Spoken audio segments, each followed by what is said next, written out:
আজ নদিয়ার মাঝে গৌর হরি নবদ্বীপে কে কে গেছেন দেখি একটু হাত তুলে দেখান। এবার আমার সঙ্গে গল্প করতে হবে। কে কে গেছেন নবদ্বীপে হাত তুলে দেখান।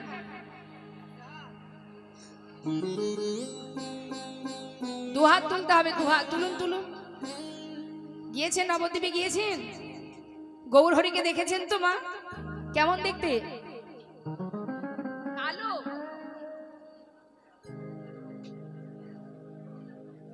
সব সর্বনাশ হয়ে গেল। ঠিক করে দেখে আসবেন। গৌর হরির গায়ের রং গৌর বরণ, আবার অনেকে সোনার বরণ বলে, সোনার গোরা। সোনার গোরা তো হতে পারে না বাবা। গৌর হরির সঙ্গে ইহ জগতে কারোরই তুলনা করা যায় না। কিন্তু মা সেই গৌর সুন্দর, রাধা আর কৃষ্ণ দুই দেহ এক হয়ে গৌর হয়েছে। আজ বৈষ্ণব মহাজন বললেন তিনি বৃন্দাবনের ভাবে বিভোর হয়েছেন। বৃন্দাবনে দ্বাপর যুগের কথা মনে পড়ে গেছে। এখন যেই না বৃন্দাবনের কথা মনে পড়েছে, তিনি কি করছেন না ভাবের আবেশে কৃষ্ণ ভাবে বিভোর হয়ে দুই দেহ এক হয়েছে। তো হরে কৃষ্ণ। আচ্ছা, মনের মধ্যে কৌতূহল জাগে না মা যে দুটো দেহ কি করে এক হয়ে গেল? আপনাকে যদি আমি জড়িয়ে ধরি, আপনার দেহ আমার দেহ, এই যে দুটো দেহ এক দেহে পরিণত হবে, তাহলে রাধা আর গোবিন্দ দুটো দেহ কি করে এক হয়ে গেল গো?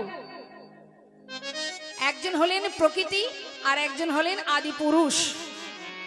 একজন আর গায়ের বরণ তপ্ত কাঞ্চনের ন্যায়, মানে সোনার বরণ, আর একজনের গায়ের বরণ, কৃষ্ণের গায়ের বরণ কি কালো।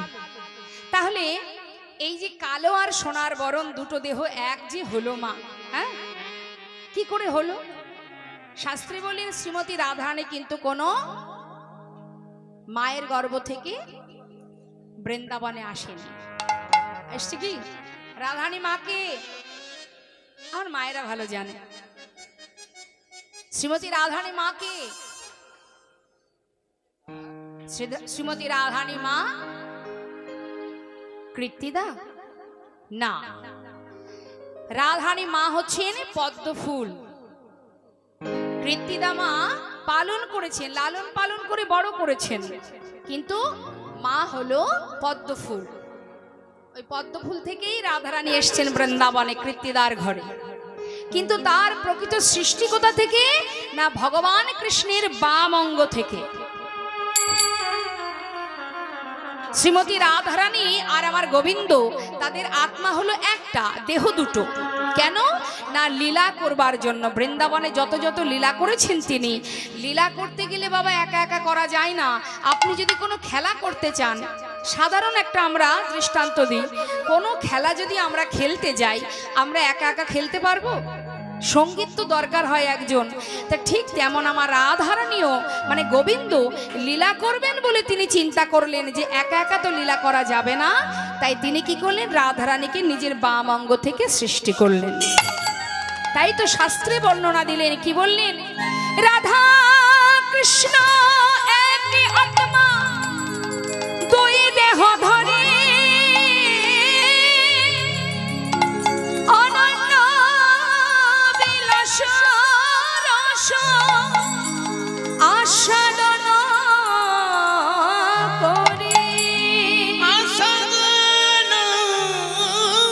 করে, এবে সেই দুই দেহ হলো আমার চৈতন্য গোসাই। রাধার ভাবের আস্বাদিতে দোহে হলো এক, রাধার ভাব কান্দি আসাদিতে দুয়ে হলেন এক। দুটো দেহ এক হলো। এখন প্রশ্ন এটা, দুই দেহ যদি একই হবে, গৌর হরিকে আমরা দেখতে পাচ্ছি তার গায়ের বরণ সোনার বরণ, মানে রাধারানীর অঙ্গের সঙ্গে মিল আছে। তাহলে ব্রজের কৃষ্ণ নদিয়ায় যদি গৌর হবে, কৃষ্ণের গায়ের রং ছিল কালো, সেই কালো রংটা তো আমরা দেখতে পাচ্ছি না মা। কোথায় গেল কালো রং?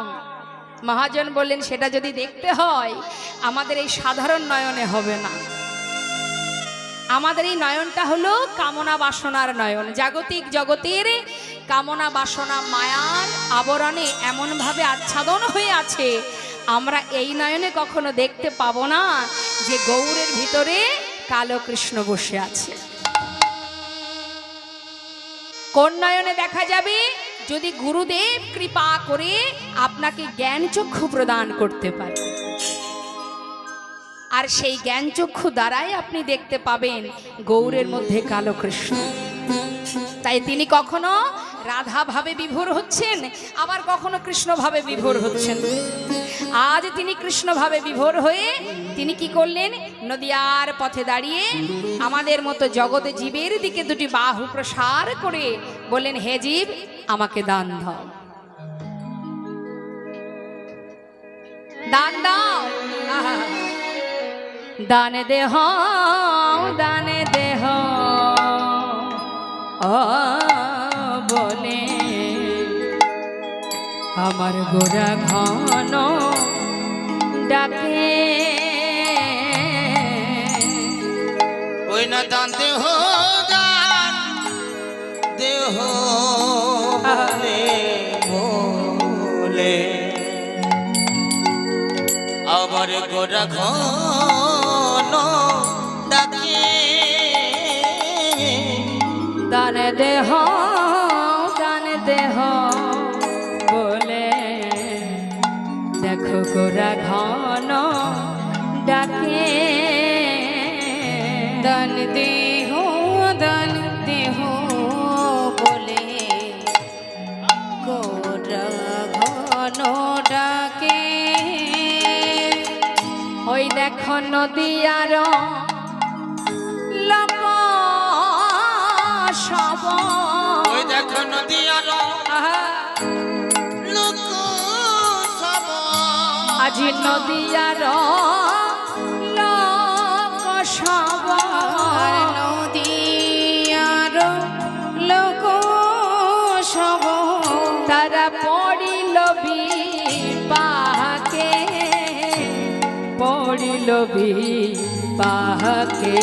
ওই নদিয়ার লোক সব পড়িল বিপাকে, পড়িল বিপাকে, বিপাকে পড়িল, বিপাকে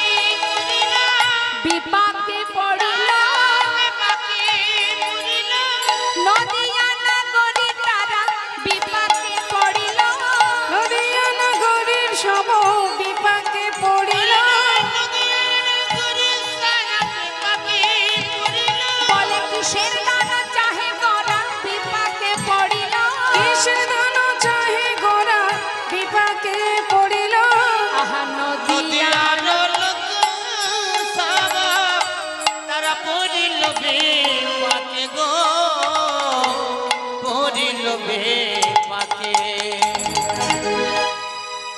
আজ গৌর হরি হাত বাড়িয়ে আমাদের কাছে দান চাইছে। দান দেহ, দান দেহ, দেহদান, দেহদান, দেহদান।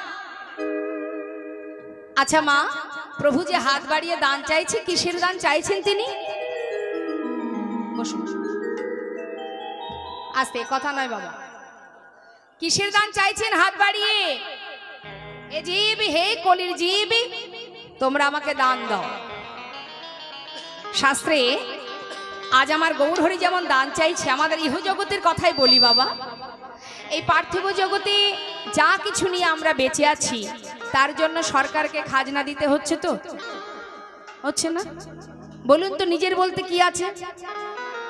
এই যে আপনি বাড়িতে বসবাস করছেন, তার জন্য সরকারকে বছরের শেষে খাজনা দিতে হয়। রাস্তায় রাস্তায় আমরা যে সবাই চলাচল করি, তার জন্য দেখবেন রাস্তার মোড়ে মোড়ে অনেক জায়গায় টোল দিতে হয়, দিতে হয় না? এই আপনাদের এদিকে আসতে গেলে যতগুলো ব্রিজ পার হই, সেই দেখবেন প্রত্যেকটা ব্রিজের আগেই আমাদেরকে টাকা দিতে হয়, কেননা ব্রিজ পার হবো চাই। তাহলে এই জগতে আমার বলতে কি আছে? আবার আপনি যে জমিতে ফসল ফলাচ্ছেন, তার জন্য সরকারকে খাজনা দিতে হচ্ছে। আপনি বাস করছেন বাড়িতে, গর্ব করছেন এটা আমার বাড়ি, কিন্তু খাজনা না দিলে সে জমি, সেই বাড়ি কি হবে? নিলামে হয়ে যাবে, সরকারের হয়ে যাবে। তাহলে আপনার কি আছে? এই দেহটা আমার? এই দেহটাও তো আমার নয়, এটা একটা বাসা, অর্থাৎ ভাড়া বাড়িতে বাস করছি আমরা।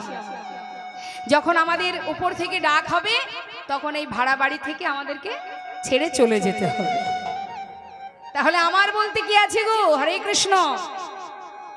মহাজন বললেন, আমার আমার করো বুঝিতে না পারো, আমাতে কি আছে রতন? কোন শক্তি বলে বেড়াই চলি বলে, কিসের অভাবে হয় এ দেহ পতন। দেহের মাঝে আছে প্রাণেরই সঞ্চার, তাহাতেই বলি আমার আমার। প্রাণ গেলে হবে সবাকার, সবে নেশারি শপথ। এহ জগতে যা কিছু আছে সবই পড়ে থাকবে, কিন্তু আপনি চলে যাবেন।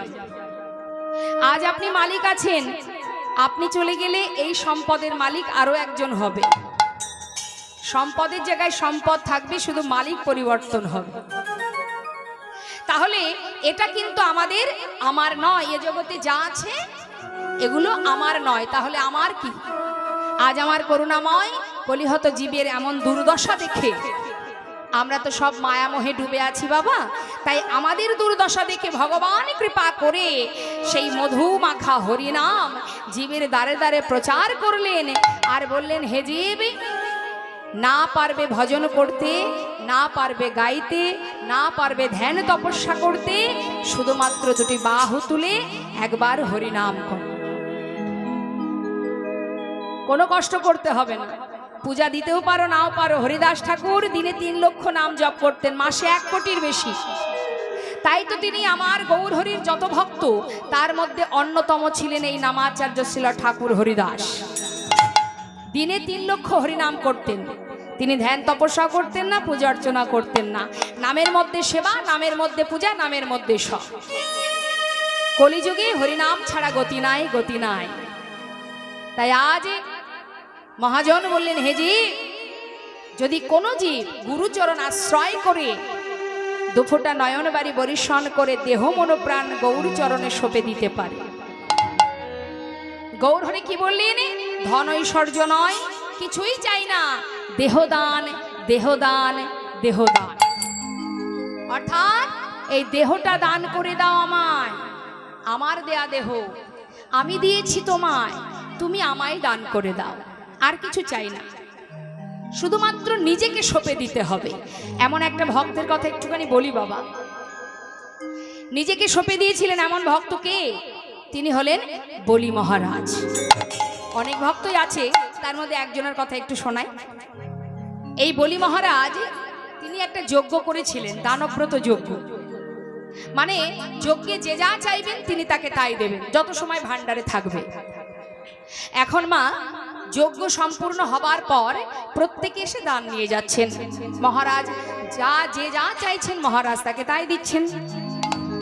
এবার হলো কি দেখুন, ভগবানের কিন্তু অনেক পরীক্ষা থাকে ভক্তের প্রতি, পদে পদে পরীক্ষা করে ভগবান। এখন বলির এই প্রতিজ্ঞা দেখে মনে মনে স্থির করলেন প্রভু যে আজ আমি ভক্তের কাছে চেয়ে দেখব আমি যা চাই সেটা দিতে পারে কিনা। তাই গৌর হরি। কিন্তু শাস্ত্রে বললেন হরিনাম কৃষ্ণ নাম বড়ই মধুর, যে জন কৃষ্ণ ভজে সে বড় চতুর। ভগবানের থেকে ভক্ত বড় চতুর হয় গো। কি করেছে দেখুন, যেই না ভগবান এসেছেন, কেমন ভাবে এসেছেন? বামন সেজে, বামন হয়ে হাতে একটা কমণ্ডলে একটু গঙ্গার জল নিয়ে তিনি 1 পা 2 পা করে ভিতরে ঢুকছে। আর এদিকে কি হয়েছে, বলি মহারাজের যিনি গুরু, দৈত্যগুরু শুক্রাচার্য, তিনি কিন্তু ভগবানকে দেখে চিনতে পেরেছেন। কেন না, তার অষ্টসিদ্ধি জানা আছে। এক একটা সিদ্ধির এক একটা গুণ আছে, অনিমা, লঘিমা, ইতিকা, এইভাবে 8খানা সিদ্ধি তিনি জানতেন। এই জগতে কারোর যদি একটা সিদ্ধি জানা থাকে, এই জগৎবাসী তাকে ভগবানের মতো পূজা করবে। আর তার অষ্টসিদ্ধি জানা। কেউ ছদ্মবেশে এলে তাকে তিনি দেখেই চিনতে পারতেন আসলে ব্যক্তিটি কে। নিজের দেহটাকে প্রয়োজনে একটা কিট করতে পারতেন, প্রয়োজনে বিশাল আকার ধারণ করাতে পারতেন নিজের দেহটাকে। তা এখন গুরুদেব যখনই দেখেছেন যে স্বয়ং নারায়ণ আসছে দান চাইতে, তিনি কি করলেন, তাড়াতাড়ি করে আসল সত্যটা গোপন করে দিয়ে শিষ্য অর্থাৎ বলির কাছে গিয়ে বলছে, বলি, বলুন গুরুদেব। শোনো বলি, তোমায় একটা কথা বলি। ওই দেখো গুটি গুটি পায়ে একজন ভিতরে ঢুকছে। ওই বালকটি তোমার কাছে এসে যদি কিছু চায়, তুমি কিন্তু ওকে দেবে না। করজোড়ে বললেন, গুরুদেব এ আপনি কি বলছেন? আজ পর্যন্ত এই যজ্ঞে আমার কাছে এই পর্যন্ত যে যা চেয়েছে আমি তাকে তাই দিয়েছি, আর ওই বালকটি কিছু চাইলে ওকে আমি দেব না? গুরুদেব, আপনার কোনো কথা কোনোদিন অমান্য করিনি, কিন্তু আজকের কথা আমি রাখতে পারবো না, কারণ আমি প্রতিজ্ঞাবদ্ধ। বলি মহারাজের কথা শুনে শুক্রাচার্য চিন্তা করছে যে আমার কথা শুনলো না, তাহলে আমি দাঁড়িয়ে দাঁড়িয়ে দেখবো যে কি কি হতে চলেছে। পাশে দাঁড়িয়ে আছে, আর এদিকে ভগবান ভিতরে যেই না ঢুকেছেন মা, ভগবানের সেই ছোট্ট বালক রূপ, বামন রূপ, তো বামন রূপ দর্শন করে বলি মহারাজের যিনি স্ত্রী বৃন্দাবলী, তিনি দূর থেকে দেখে মনে মনে বাসনা করলেন, কি এত সুন্দর, এত রূপ, এমন একটা ছোট্ট সন্তান যদি আমি পেতাম, তাকে অনেক করে ভালোবাসতাম, অনেক আদর করতাম। এখন প্রভু আমার অন্তরে জানতে পেরে তিনি মনে মনে স্থির করলেন, তথাস্তু, তাই হবে, তোমার বাসনা পূর্ণ হবে। এদিকে কি হলো, ভিতরে ঢুকবা মাত্রই আসন পেতে বসতে দিলেন। জিজ্ঞাসা করলেন, মহারাজ বালক, বলো তুমি কি চাও? ভগবান ছলনা করে বলে উঠলেন, মহারাজ প্রত্যেকে আপনার কাছে যেভাবে দান নিচ্ছে এভাবে আমি নিতে পারবো না, আমার একটু নিয়ম আছে, কারণ আমি তো বামন। আচ্ছা কি নিয়ম বলো?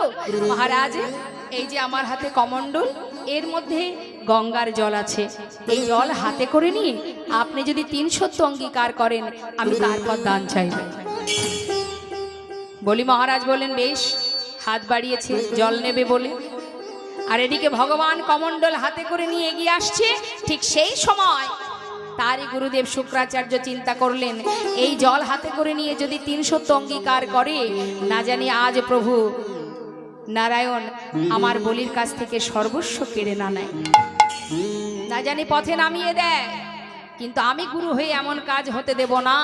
তাই নিজের দেহটাকে যোগ বলে একটা কীট তৈরি করে ভগবানের হাতে যে কমণ্ডল, সেই কমণ্ডলের নলের মুখে গিয়ে বাধা সৃষ্টি করলেন, কেন না যাতে জলটা হাতে না পড়ে।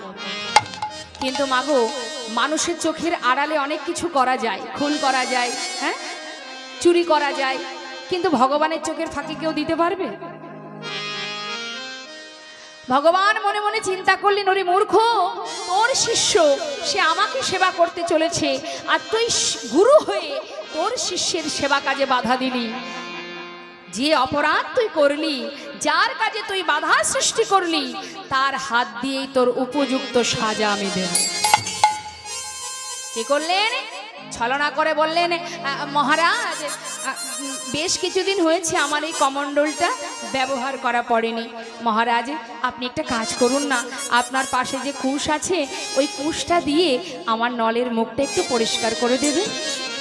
যেই না বলেছে সঙ্গে সঙ্গে কমণ্ডল হাতে করে নিলেন।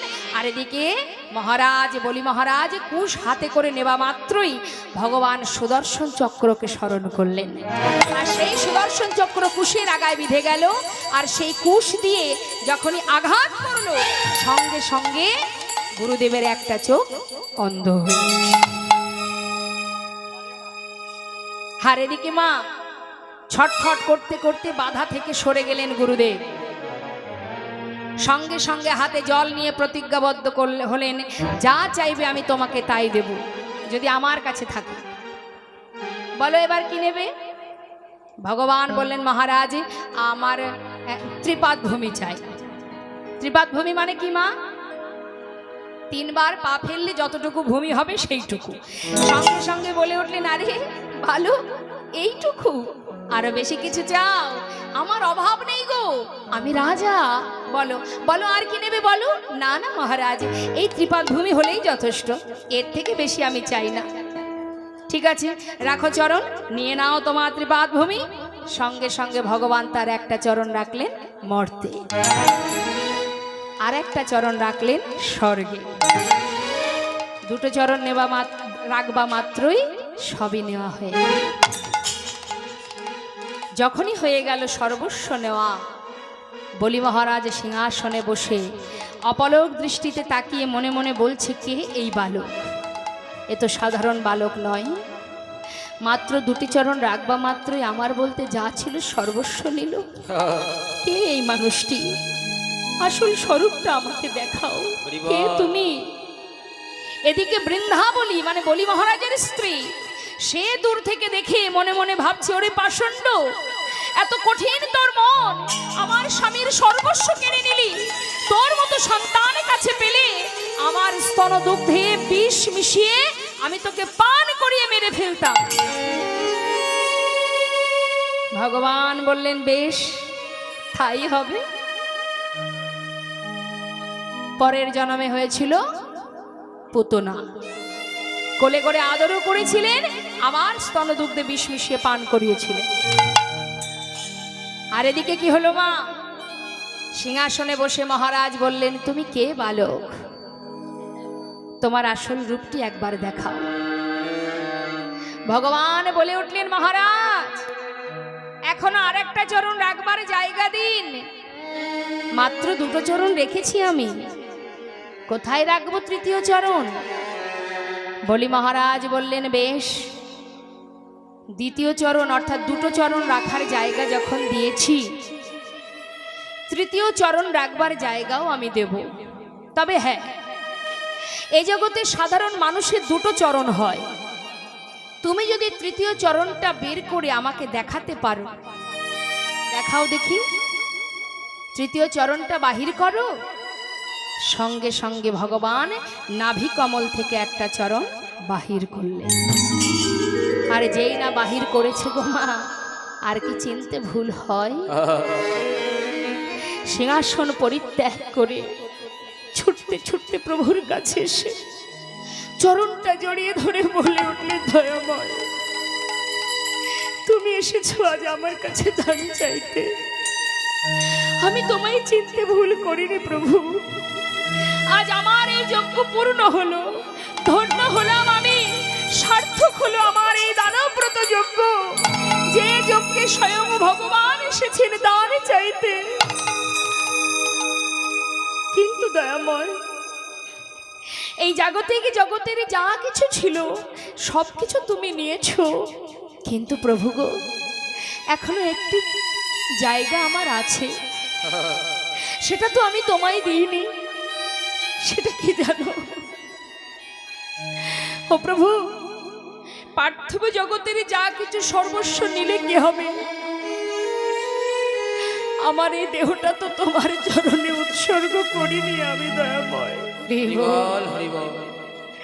তাই তুমি তোমার তৃতীয় চরণখানি আমার মস্তকের উপরে রেখে তোমার চরণে তলে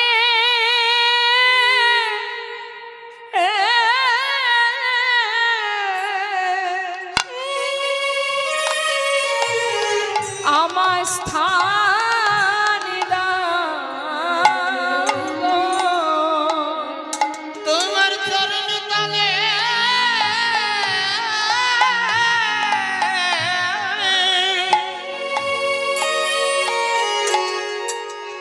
আমার স্থান দাও, তোমার ওই চরণে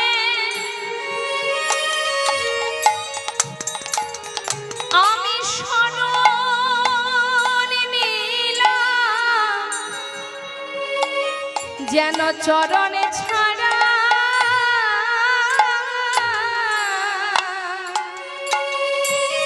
তুমি করো না গো। তোমার চরণে নিতাই গৌর হরি বল। আমি শরণ দিলাম,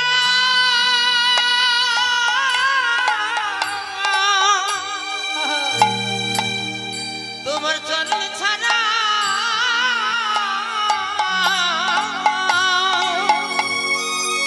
আমায় করো না গো। শুধু এ জানিবে নয়, জানিবে জানিবে চরণে আমি সব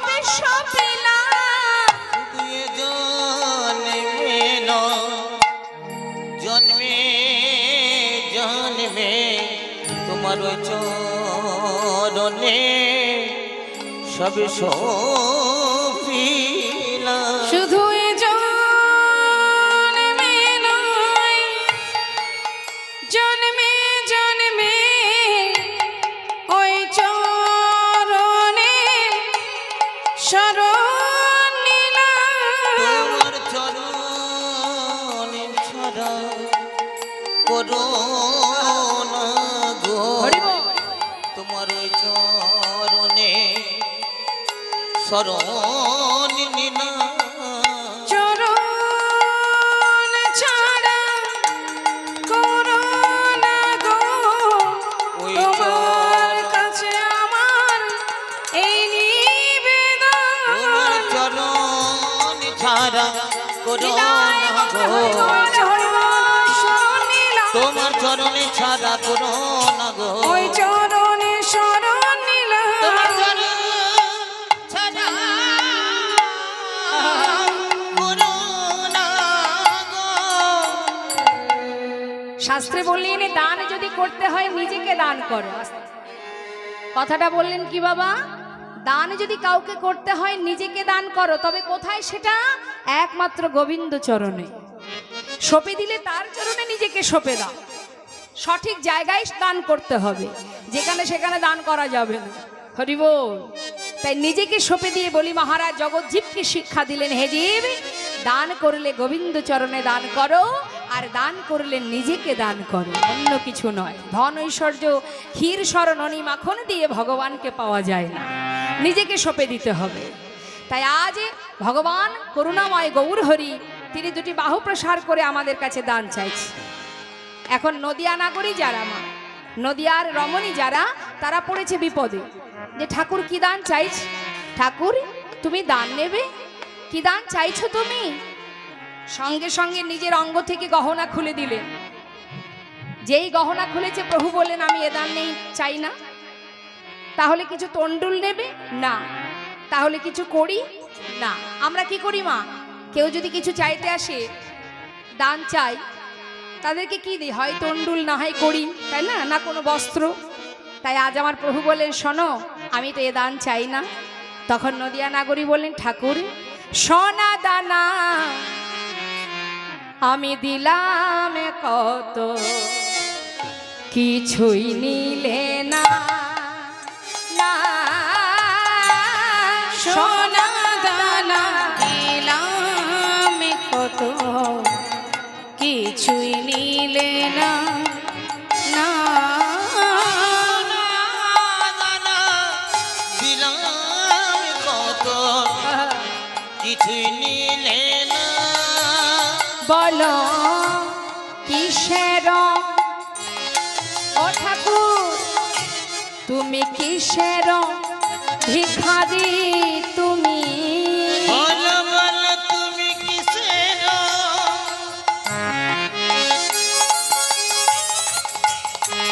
ভিখারি তুমি? আহা কিসের ভিখারি তুমি? আমায় বলো না, বলো না। কিছুই নিলে না। সোনা দানা দিলাম কত, কিছুই নিলে না। না না সোনা দানা দিলাম কত, কিছুই নিলে না। কতকে দিতে চাইলাম, কিছুই নিলে না। কিসের ভিখারি তুমি? প্রভু বললেন শুধুমাত্র দেহদান, দেহদান, দেহদান। তার নিজেকে সঁপে দিতে হবে তো মা। গৌর চরণে নিজেকে সঁপে দিতে হবে। আর কি করতে হবে? কলিযুগে আর কোনো কষ্ট নেই, একটু হরিনাম করতে হবে, মহামন্ত্র জপ করতে হবে। তা কি একটু হরিনাম করা যায় কি? সেবা হয়েছে?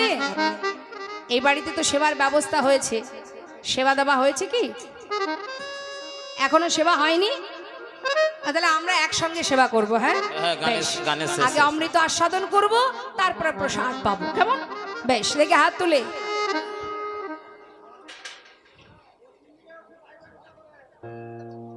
কি হয়েছে? পশ্চিম দিকে গাইবো? এখন কীর্তন করতে গিয়ে পশ্চিম উত্তর দক্ষিণ আমি হিসাব রাখতে পারবো না। তাহলে মাইক্রোফোন দিতে হবে চারিপাশে।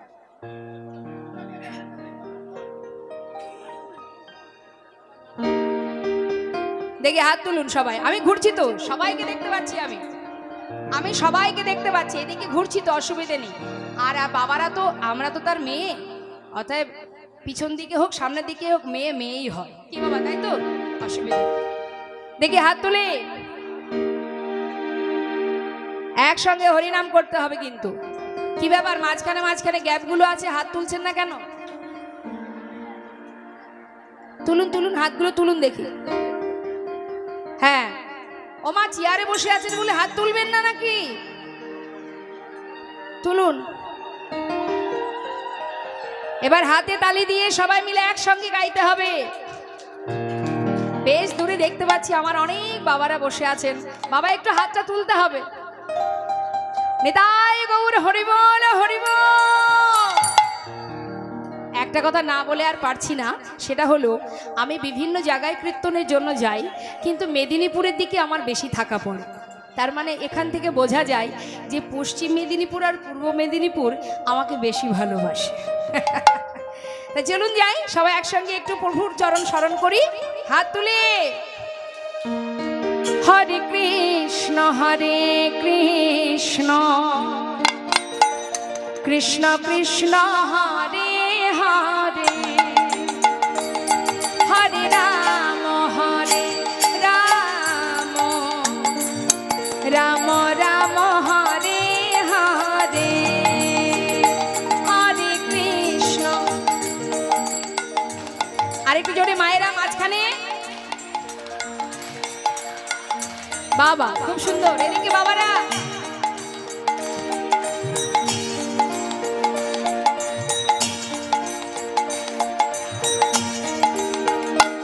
হরে কৃষ্ণ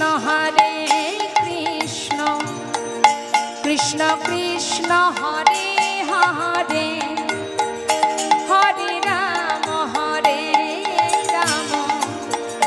রাম রাম হরে হরে, হরে কৃষ্ণ। একসঙ্গে তালি দিয়ে। হ্যাঁ বাবা, এত তাল আছে জানতাম না তো, খুব ভালো।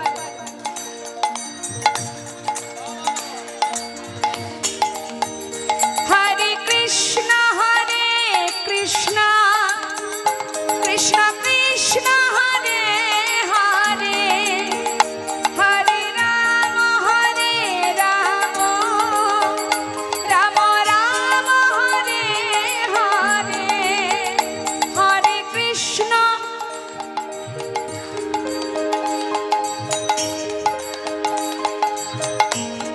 হরি বল হরি বল।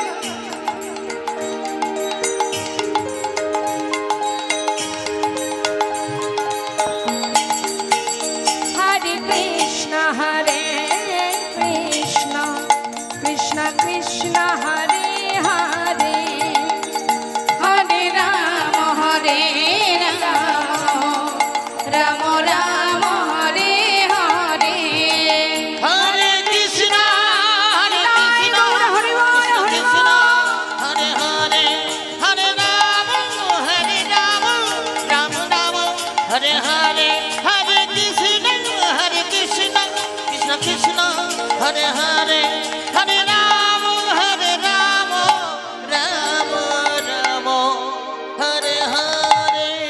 হরির নাম হরির নাম কেবলম কলৌ নাস্তিব নাস্তিব নাস্তিব গতিরন্যথা। নাম ছাড়া কলিজীবে নাহি আরে ধর্ম, সর্বধর্ম সারে না এই শাস্ত্র মর্ম।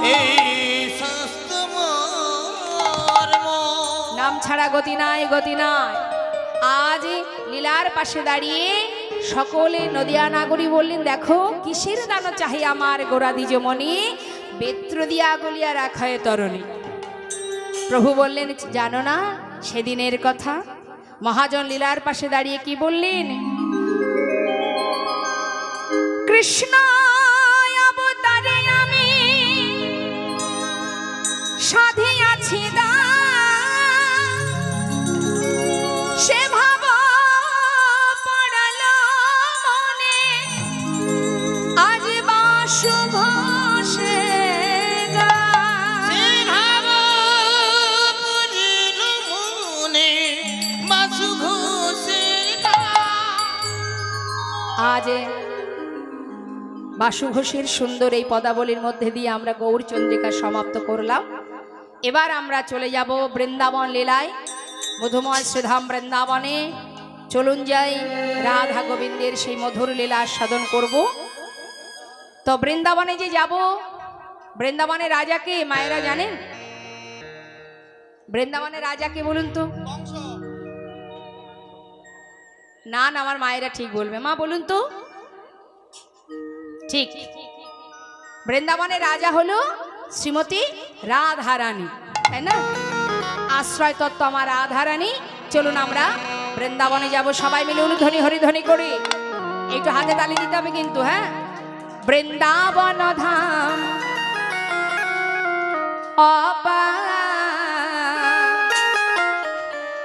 জপে যা রাধে রাধে,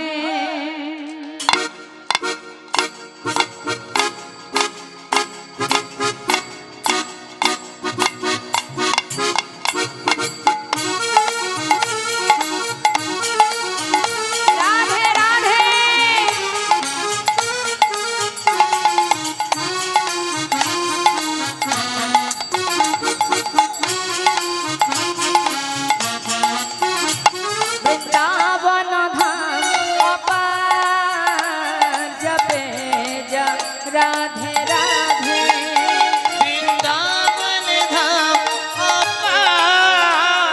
জপে যা রাধে রাধে, জপে যা রাধে রাধে, ভজে যা রাধে রাধে, ও ভজে যা রাধে রাধে, জপে যা রাধে রাধে। রাধে আলি বিলি, রাধে আলি বিলি সরকার, জপে যা রাধে রাধে, ও রাধে আলবেলি সরকার, জপে যা রাধে রাধে রাধে।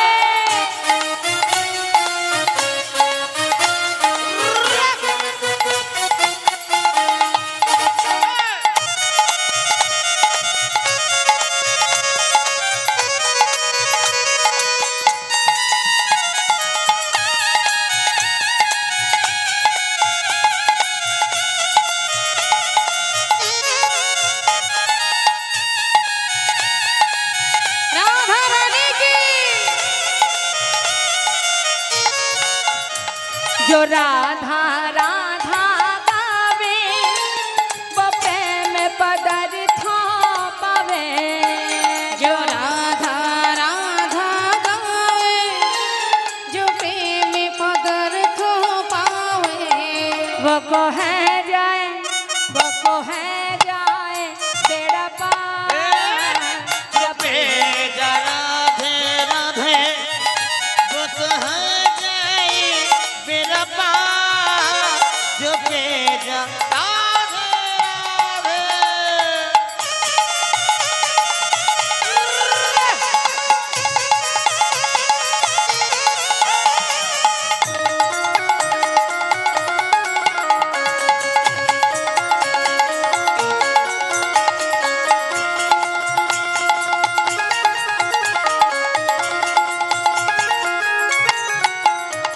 जो राधा नाम नहातो रसराज बेचारो तो, जो राधा नाम नहातो रसराज बेचारो तो, नहीं होतो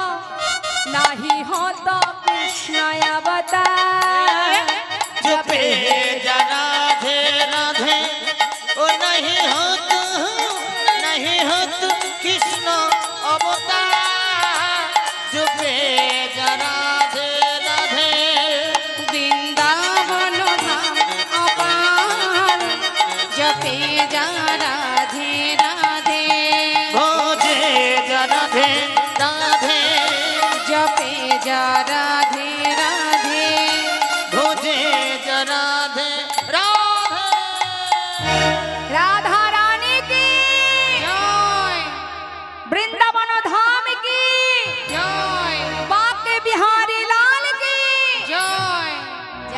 রাধেশ্যাম রাধেশ্যাম। মধুময় শ্রীধাম বৃন্দাবন, অনাদির আদি গোবিন্দ আমার, তিনি যত যত লীলা করেছেন সবই আমাদের মতো কলির জীবকে, জগৎ জীবকে শিক্ষা দেবার জন্য। তো আজ আমার গোবিন্দ তিনি বনমাঝে আস্তে আস্তে ভজন গানের সময় খুব আনন্দ হচ্ছিল, যেই ভজন শেষ হলো আর গল্প শুরু হয়ে গেল। এটাই হচ্ছে সমস্যা, কথা নয় মা। আমাদেরকে কীর্তনটা মন দিয়ে শুনতে হবে। আনন্দ তো করা যাবে, আনন্দ যখন তখন করা যায়, তাই না? কিন্তু কীর্তনটা আমাদের যে জন্য আসা, সেটা আমাদের একটু মন দিতে হবে। তা ভগবান কৃষ্ণ আমার বনমাঝে গেছে খেলা খেলতে, সখাগণকে নিয়ে আর ধেনু চড়াতে। এখন হঠাৎ সুবলকে দেখে তার রাধার কথা মনে পড়ে যায়, কারণ সুবল হচ্ছে রাধারানীর জটতুতো খুঁড়তুতো ভাই। এই সুবলের সঙ্গে রাধারানীর এতটা মুখের মিল আছে মা। একদিন শ্রীমতী রাধারানীকে সুবল সেজে পাঠিয়েছিলেন বনমাঝে, আর সুবল রাধা সেজে ছিলেন ওই জটিলার ঘরে। এতটাই মুখের মিল। এবার হলো কি, সুবলকে যখনই দেখে তখনই তার রাধার কথা মনে পড়ে যায়। তাই আজ আমার গোবিন্দ সখাগণকে সঙ্গে করে নিয়ে খেলা খেলতে খেলতে হঠাৎ সুবলকে দেখে যে রাধার কথা তার মনে পড়ে গেছে, আর তার খেলায় মন বসছে মা।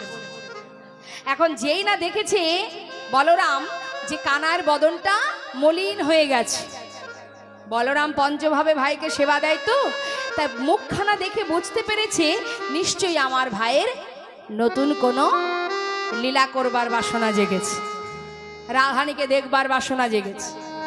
তাই তিনি কি করলেন, ছলনা করে কানাইকে বলছে, জানিস ভাই, সারাদিন মাঠে ধেনু চড়াতে চড়াতে আমি বড় ক্লান্ত, তা আমি একটু বিশ্রাম নিচ্ছি, হ্যাঁ একটু ঘুমিয়ে পড়ছি, তুই একটু ধেনুবৎস লক্ষ্য রাখ। আর যেই না দেখেছে বলাই দাদা ঘুমিয়ে পড়েছে, সঙ্গে সঙ্গে সুবলকে বলছে, আয় ভাই সুবল, দাদা তো ঘুমিয়ে পড়েছে, চল যাই। এই ফাঁকে সুবলকে সঙ্গে করে নিয়ে এক পা দুপা করতে করতে যাচ্ছে। মহাজন বললেন, কোথায় যাচ্ছে জানো? শোনো তাহলে। খেলা রসে ছিল কানাই সুবলের রসনে, হেন কালে রাধা বদন পড়ে গেল মনে।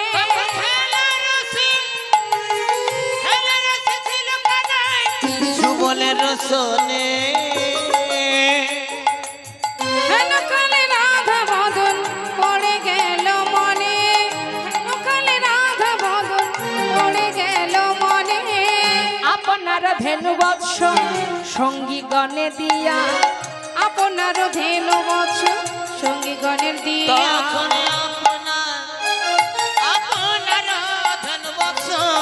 সঙ্গী গণে দিলা। রাধা বলে বাজায় বাঁশি ত্রিভঙ্গ হইয়া, রাধা বলে বাজায় বাঁশি ত্রিভঙ্গ হইয়া। একবার দেখা দাও গো রাধে, একবার দেখা দাও গো রাধে, একবার দেখা দাও গো রাধে। প্রাণ গোবিন্দ বাঁশিতে ডাকে, একবার দেখা দাও গো রাধে, প্রাণ গোবিন্দ বাঁশিতে ডাকে, একবার দেখা দাও গো রাধে। রাধা বলে বাজায় বাঁশি ত্রিভঙ্গ হইয়া, তখন রাধা বলে বাজায় বাঁশি ত্রিভঙ্গ হইয়া।